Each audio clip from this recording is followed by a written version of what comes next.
오늘 저는 골로새서 3장 12절에서 17절까지의 말씀을 여러분과 함께 보았습니다. 스타일을 바꾸자라는 제목으로 말씀을 전하려고 합니다.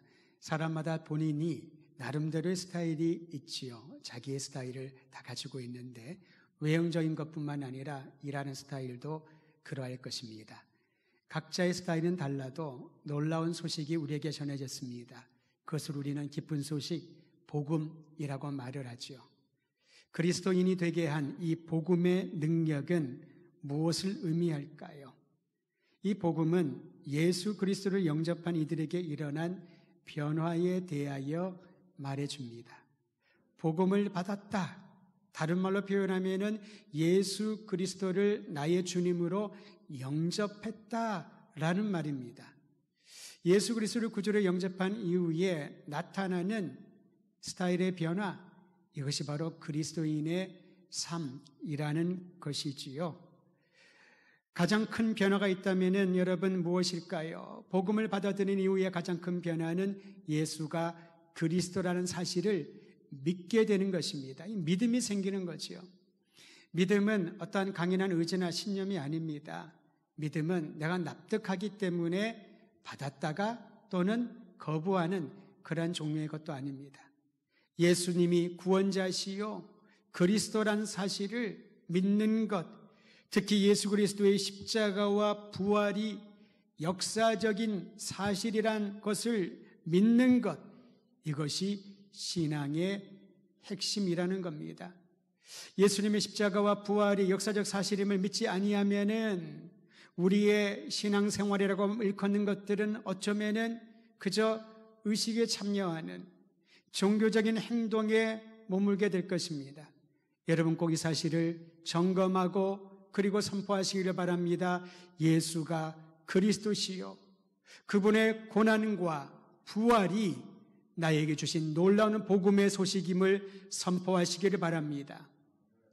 또한 우리에게 나타나는 복음을 받아들인 이후에 두드러진 변화는 그리스도 예수의 이름을 힘입어서 새로운 삶의 스타일로 바뀌는 것입니다. 우리는 환골탈태라고 하는 사자성어를 잘 알고 있습니다. 뼈다를 바꾸고 태를 바꾼다는 것이지요. 그 문자적인 의미는 다음과 같습니다. 선인의 시문을 본떠서 좋은 글귀를 본떠서 새로운 글로 만들어낼 때에 이 사람 환골탈태했다. 그렇게 설명합니다. 낡은 제도나 관습 따위가 새롭게 바뀌는 것도 우리가 환골탈태했다라고 비유적으로 설명하기도 합니다. 용모를 보니 또한 그 사람의 마음을 보니 이전과는 다른 새롭고 아름다운 용모로 바뀌었다. 환골탈태했다. 이렇게 말을 하기도 합니다. 바울은 골로새 성도들에게 보내는 이 편지를 통하여 예수 그리스도의 죽으심과 부활을 믿는 이들에게, 그리스도인들에게 그들의 삶이, 스타일이 바뀌어진 것에 대하여 소개하고 있습니다. 여러분 이 말씀을 통하여 나의 삶의 스타일도 점검해 보기를 바랍니다. 새로운 스타일의 근거는 무엇일까요? 골로새서 3장 1절은 이렇게 소개하고 있습니다. 그리스도와 함께 다시 살리심을 받았으면, 한번 저를 따라 해보시겠습니까? 그리스도와 함께 다시 살아났으면, 이게 변화된 스타일의 근거라는 것입니다. 여러분 아무리 우리 오랫동안 꾸미고 또 꾸미고 새로운 스타일을 갖추려고 하더라도 그 마음의 중심, 복음이신 예수 그리스도의 부활에 대한 믿음, 그 주님과 함께 다시 살아나는 경험이 없다면은 아무런 변화도 어떤 새로운 스타일도 감당하지 못한다는 것이지요. 부활신앙은 인생의 반전을 일으키는 유일한 희망입니다. 절망적인 인생을 모두가 겪을지라도 그 절망의 늪 가운데 빠져들지라도 멈추지 않고 다시 일어나리라. 다시 시작하리라. 그 어둡고 암울한 순간 가운데서도 희망의 빛을 꿈꾸며 바라볼 수 있는 이 유일한 근거가 그리스도와 함께 다시 살아나는 경험이요 믿음이라는 것입니다. 어떤 분들은 그리스도인이 되면은 모든 문제는 없어질 것으로 생각을 합니다. 해악이 끼치더라도 그리스도인들은 다 피할 것으로 여기지요. 그러다 보니 당황을 합니다. 질병 앞에서 무기력해지고요. 어려운 환경들, 장애물 앞에서 어찌할 바를 몰라서 왜 이런 일이 나에게 일어났지? 라고 고민을 하다가 신앙을 버리고 불신의 늪에 빠질 때가 얼마나 많은지 모릅니다. 여러분, 성경을 읽어보면은 예수님을 믿고 난 이후에 핍박과 박해라는 이름으로 고난당하는 믿음의 선조들이 얼마나 많은지 모릅니다. 그리스도인이 됐다는 것은 해를 입지 않는다는 것이 아니라 해를 입을지라도 거기에 멈추지 않고 다시 딛고 일어설 수 있는 용기와 믿음을 갖게 된다는 것이지요. 부활의 신앙이 바로 그러합니다. 그 신앙을 가지고 다시 일어나는 이들이 절망 가운데 희망을 말해줄 수 있는 것입니다. 어둠 가운데서도 꿈을 품을 수 있도록 도전하는 것이지요. 이것이 바로 부활 신앙을 가진 그리스도인의 새로운 삶의 스타일인 것입니다. 단절된 하나님과의 관계를 연결시켜 줍니다. 영원한 생명에 대한 확증을 가지고 장차 임할 구원의 완성을 꿈꾸며 일상에서 천국을 맛보게 되는 것입니다. 제가 자주 비유로 말씀드린 게 있지요. 교회는 천국의 예고편을 말해주는 사람들이라고. 그리스도인은 장차 임할 천국의 완성, 구원의 완성을 이 땅에서 미리 맛보는 이들이 그리스도인들이요, 교회인 것입니다. 그를 보고 사람들이 연상을 하게 되는 것입니다. 천국이 바로 이러하겠구나. 하나님의 나라가 주님의 사람들이 이러하겠구나. 꿈을 갖게 되는 것이지요. 누가요? 부활의 신앙을 가진 사람들이 이러한 꿈을, 이러한 새로운 삶의 스타일을 보여주게 되는 것입니다. 또한 부활 신앙을 가진 사람은 위의 것을 생각하고 땅의 것에 연연하지 않습니다. 위의 것이라고 하는 것은 예수님과 깊은 관련이 있습니다. 여러분, 위의 것을 어떻게 설명할 수 있을까요? 만약에 누군가 우리에게 찾아와서 위의 것, 천상의 것을 말해달라고, 경험해 보았냐고, 나에게 설명해달라고 말한다면 어떤 형태로 설명하겠습니까? 가봐야 한다라고 그렇게밖에 말하지 못할 것 같습니다. 그런데 성도 여러분, 위의 것을 우리가 담대하게 말할 수 있는 것은 그 위의 것은 그리스도 예수와 관련이 있기 때문에, 예수님을 통하지 않고는 위의 것을 알지 못하는 겁니다. 예수님과 함께하지 않고는 위의 것이 무엇인지 아무리 설명하여도 사람들이 이해를 하지 못할 것입니다. 예수님과 관계 있는 위의 것은 주님이 전파하신 하나님의 나라, 하나님의 통치, 구원의 감격을 의미합니다. 그러므로 우리가 찾고 품어야 될 위의 것은 예수 그리스도께서 만물을 다스리고 계신다 라는 사실임을 여러분 믿음으로 고백하시기를 바랍니다. 한 번 더 저를 따라 하시겠습니까? 예수 그리스도께서 만물을 다스리십니다. 나와 가정을 다스리십니다. 우리 민족을 다스리십니다. 열방을 다스리십니다. 여러분, 이 사실이 왜 중요할까요? 그리스도의 통치 아래 있는 이들은 모든 결정과 방향 설정을 내가 아니라 주님께서 하시기 때문에, 내가 판단하고 내가 결정을 하고 내가 선한 것을 위하여 열심을 낸다고 하지만은 그리스도 예수께서 다스리는 인생 가운데 사는 이들은 내 자신을 드러내기보다 나의 판단과 결정까지도 주님의 뜻에 부합하는지 고민하며 기도하며 그 뜻을 분별하기 위하여 애쓰는 사람인 것입니다. 이것이 바로 위의 것을 갈망하고 찾는 이들의 삶의 스타일인 것이지요. 작은 것 하나 결정할지라도, 또한 우리 인생에 정말 중요한 그 일을 결정할지라도 그리스도 예수께서 나의 삶과 나의 인생을 다스리심을 믿고 주님의 뜻에 따르는 아름다운 인생 되기를 주의 이름으로 축원드립니다. 그러면 땅의 것은 무엇일까요? 골로새서에서 바울은 이 땅의 것을 이렇게 설명을 합니다. 암흑의 나라에 있었을 때라고. 복음은 무엇입니까? 암흑의 나라에 살고 있던 우리를 아버지의 아들, 아들의 나라로 이끌어가는 것이, 옮겨주는 것이 복음이랍니다.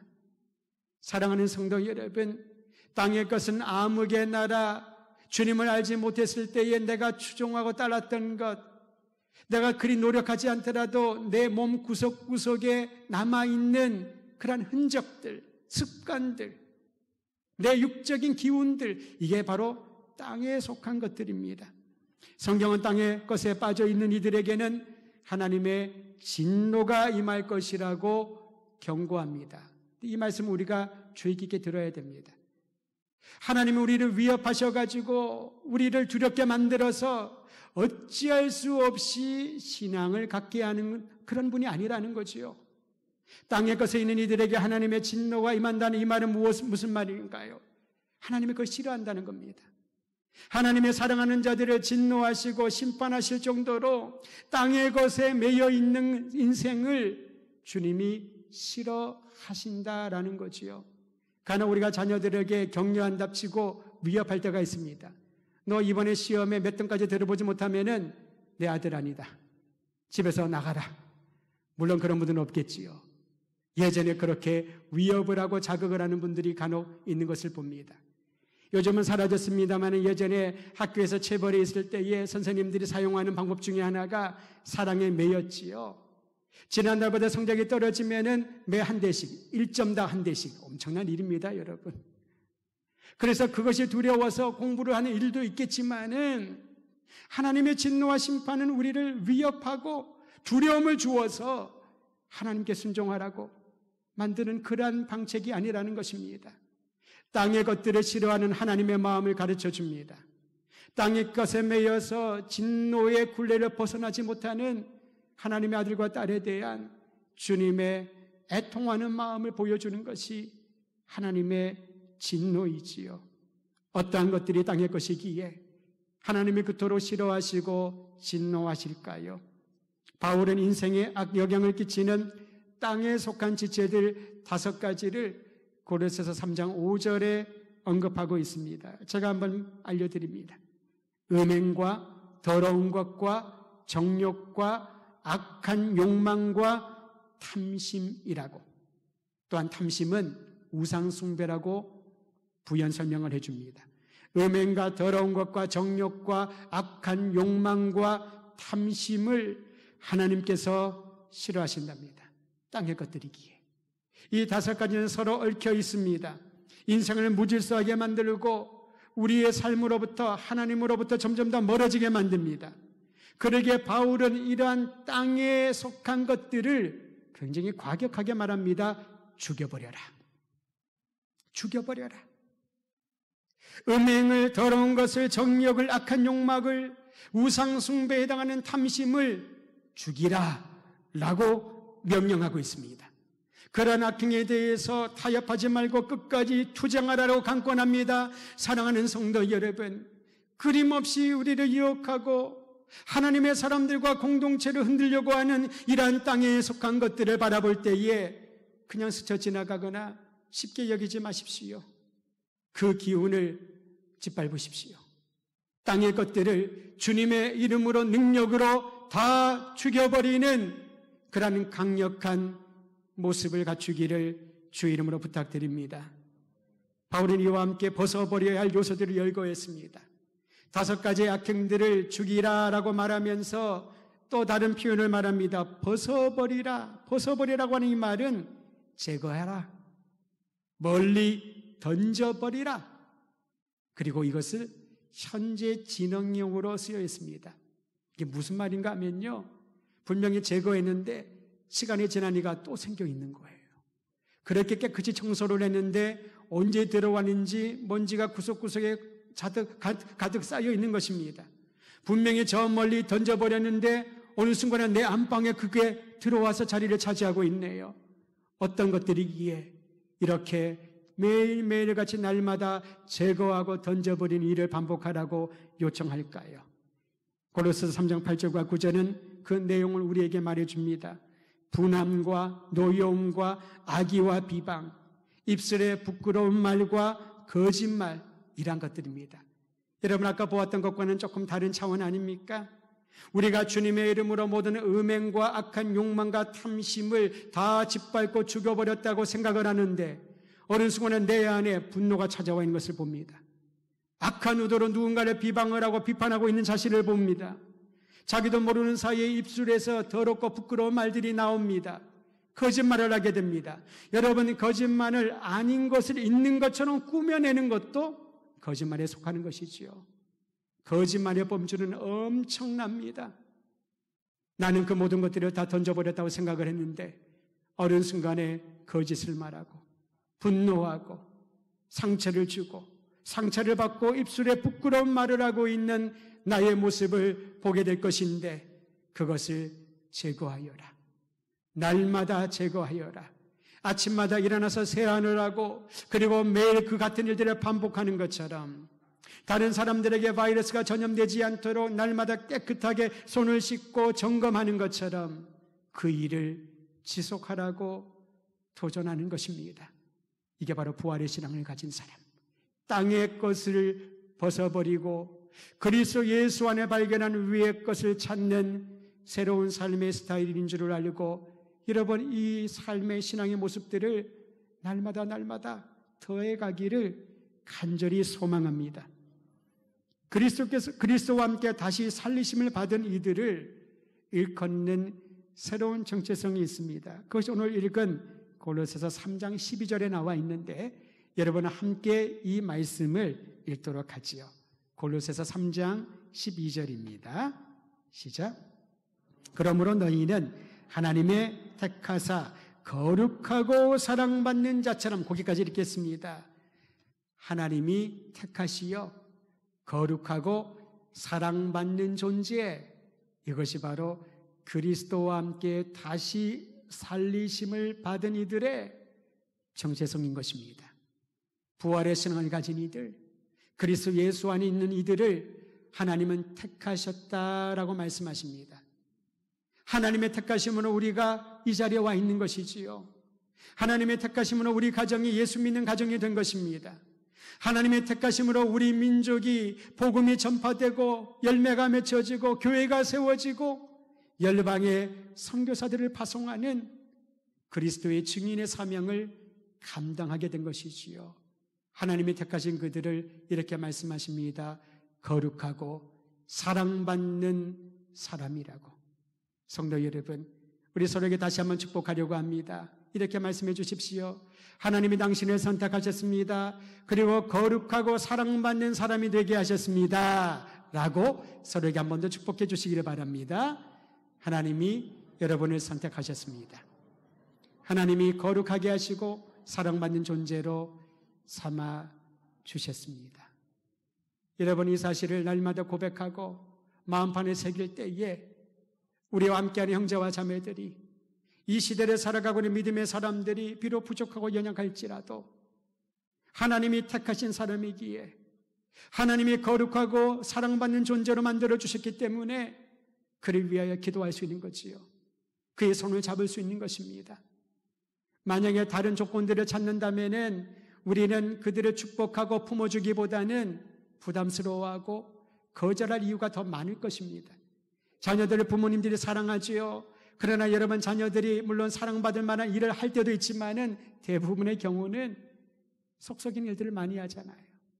기대감을 그르치는 행동을 할 때가 많이 있습니다. 그럼에도 불구하고 그들의 사랑하는 이유는 무엇입니까? 주님이 택하여 나에게 주신 귀한 선물이기에, 거룩하고 사랑받는 존재로 우리 가정에 나에게 주신 하나님의 은총의 선물이기 때문에 그 한 가지 이유만으로 함께할 수 있는, 그리고 축복할 수 있는 이유를 발견하게 되는 것입니다.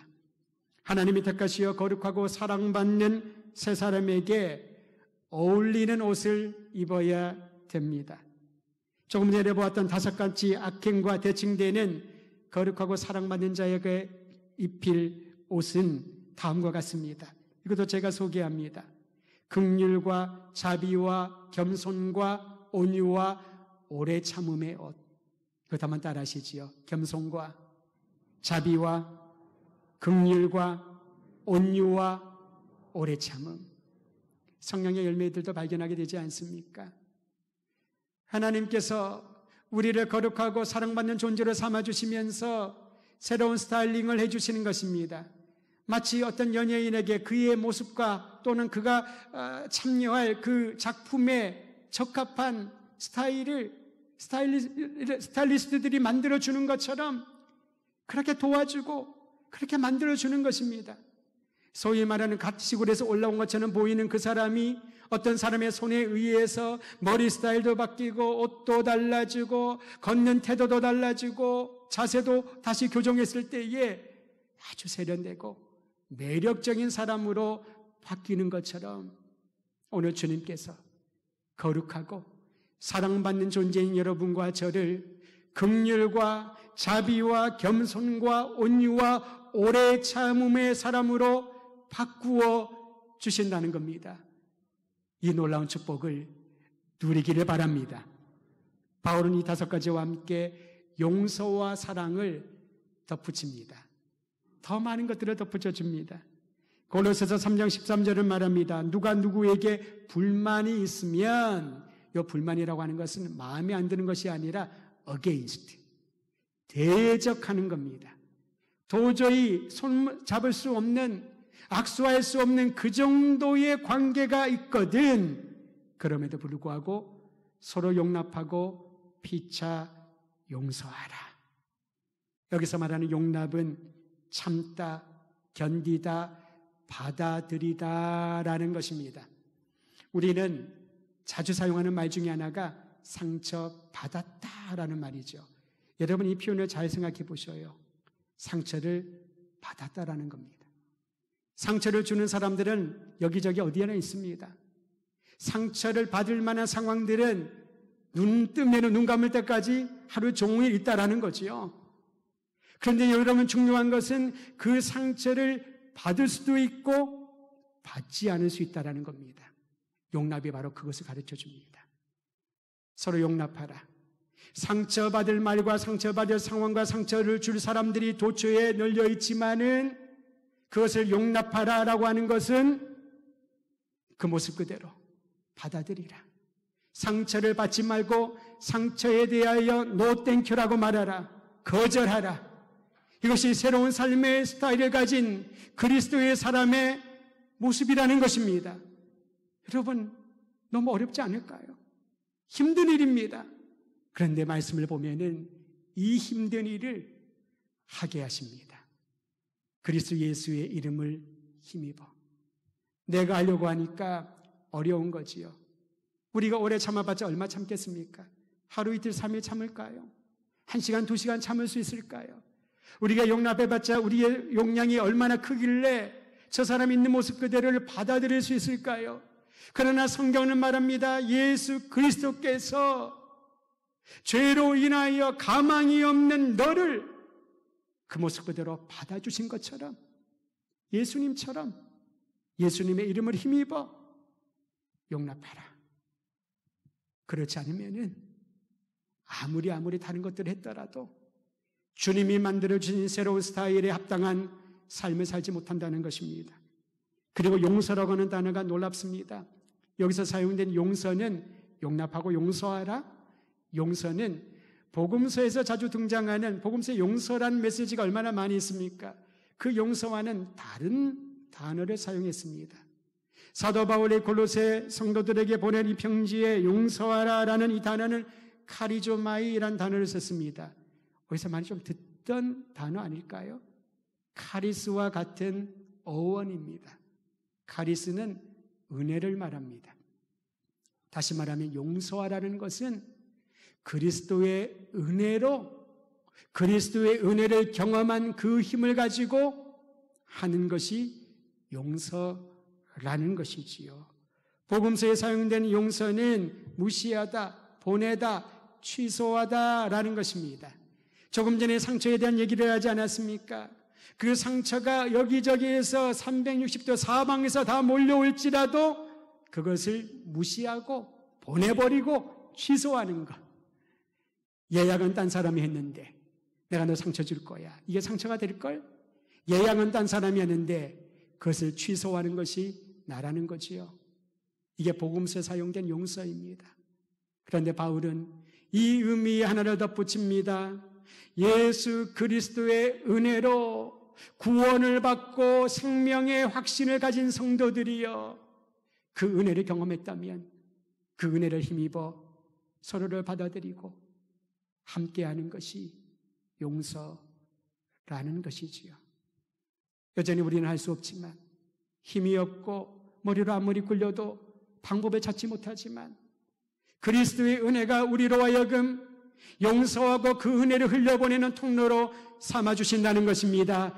이것이 바로 예수 스타일, 그리스도 예수의 사람으로 살아가는 새로운 삶의 스타일인 줄 믿으시기를 바랍니다. 여기에 사랑을 더하라 라고 말합니다. 여기서 더하는 더하기라는 뜻하는 것이 아니라 본래 의미는 옷을 입으라 라는 것입니다. 여러분, 패션의 완성이 무엇일까요? 액세서리인가요? 신발인가요? 무엇일까요? 아무리 옷을 잘 입어도 이 자켓 하나를 잘 갖추지 않으면 뭔가 좀 허전하고 정장으로 보기에는 부족해 보이지 않겠습니까? Put on. 너에게 주어진 이 옷을 입으라. 사랑의 옷을 입으라라는 것입니다. 여러분, 옷을 벗고 입을 때마다 한번 그렇게 적용했으면 좋겠습니다. 주님, 땅의 것을 다 벗어버리기 원합니다. 옷을 입으면서 주님이 주시는 새로운 스타일의 옷, 사랑의 옷을 제가 더합니다. 입기를 원합니다. 라고 고백하며 우리의 마음 가운데 임하신 주님을 바라보시기를 바랍니다. 그렇습니다. 여러분, 주님이 주시는 이 놀라운 스타일, 사랑으로 완성시켜 주시는 이 스타일을 가진 사람들에게 주님이 주시는 놀라운 부요한 선물이 날마다 더하여질 것입니다. 거룩하고 사랑하는 세 사람에게는 한 번의 스타일로 끝나지 않습니다. 끊임없이 영적 스타일링을 하라고 요청하십니다. 오늘 15절과 16절은 그 방안을 가르쳐 줍니다. 15절에는 그리스도의 평강으로 네 마음을 주장하게 하라 라는 것입니다. 날마다 매 순간마다 여러분 선포해야 됩니다. 내적인 안정, 내적인 평강을 가지라는 거지요. 참된 안정으로 이끄는 것은 물질적, 심리적인 평화가 아닙니다. 우리 주님이 주시는 평강입니다. 지난 1년 동안 우리가 가장 많이 떠올렸던 단어들이 있지 않습니까? 불안하다, 염려된다, 걱정된다, 두렵다, 불확실하다, 뭘 해야 될지 모르겠다, 우울하다, 답답하다, 살 길이 막막하다. 이것이 우리의 일상이 되어버렸습니다. 고통스러운 모든 단어들이지요. 그런데 그 뿌리를 찾아가 보면 평강이 없다라는 것입니다. 나에게 내적인 평강을 줄 수 있는 어떤 것들이 없기 때문에 오늘 성경은 말합니다. 그리스도의 평강이 너의 마음을 주장하게 하라. 이끌게 하라. 사랑하는 성도 여러분, 이것은 약속입니다. 우리를 위하여 주시기로 작정한 주님의 약속입니다. 그리스도의 평강이 여러분의 인생을, 삶을 주장하기를 주님의 이름으로 선포합니다. 그리고 그 주님의 평강을 붙드십시오. 불안할 때, 괴로울 때, 답답할 때, 우울할 때 주님의 약속인 평강을 붙드십시오. 또한 15절 하반절은 우리에게 삶의 자세에 대하여 영적인 스타일링을 하라고 가르쳐줍니다. 감사하는 자가 되라라는 겁니다. 최근에 들어서 여러분, 현대인의 입에 얼마나 부정적인 말과 시각들이 터져나온지 모릅니다. 악플투성입니다. 거짓된 뉴스와 가짜 뉴스들이 판을 칩니다. 무엇이 진짜인지 정말인지를 구분하기가 너무 어렵습니다. 그러다 보니 어느 순간에 감사라고 하는 단어가 저 멀리 떠나버린 것 같습니다. 범사에 감사하는 것은 훈련이 필요하다고 합니다. 세 사람의 기본 태도입니다. 아무리 좋은 스타일링을 해줬다 하더라도 그것에 익숙하기 위하여서 계속 갖추어야 되는 것이지요. 계속 그 옷을 입고 그 스타일을 따라 익숙해질 시간이 필요한 겁니다. 감사도 그런 면에서는 훈련이지요. 하나님이 행하신 일에 대한 감사, 주님이 나와 함께 하시는 그 역사에 대한 기대하는 마음으로 가지는 감사, 끝까지 지키시고 보호하시는 하나님께 감사하는 그러한 삶의 모습이 우리의 영적 스타일링으로 자리 잡기를 원하는 것입니다. 또한 16절 상반전에 이렇게 말합니다. 그리스도의 말씀으로 양육받고 다른 이들을 양육하며 영적인 스타일링을 갖추라고 합니다. 삼시세끼를 우리는 먹지 않습니까? 어떤 분은 하루에 2끼를 드시거나 한 끼를 드는 분도 있을 겁니다. 때로는 특별한 목적을 가지고 금식을 할 때도 있지요. 기도를 위하여 금식 기도할 때도 있습니다. 하루로 할 수 있고 7일을 할 수가 있고 몇 주로 할 수가 있습니다만 여러분, 그것은 일시적인 음식을 멈추는 것이지 우리는 음식이 필요합니다. 그래야 건강을 유지할 수 있으니까요. 몸의 밸런스를 맞출 수 있는 것입니다. 그런데 우리는 하나님의 말씀이 영적인 양식이라고 그렇게 귀가 닳도록 듣고 많은 사람들에게 얘기를 하지만은 영적인 양식인 말씀을 끊어버린 채 사는 것이 수년, 수십 년이 되었다면은 어떻게 우리의 삶이, 우리의 영적인 행보가 건강하게 걸어갈 수 있다라고 말할 수 있겠습니까?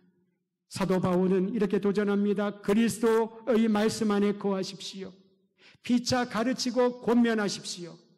다시 말하면 하나님의 말씀을 날마다 내 양식으로 받아들이십시오.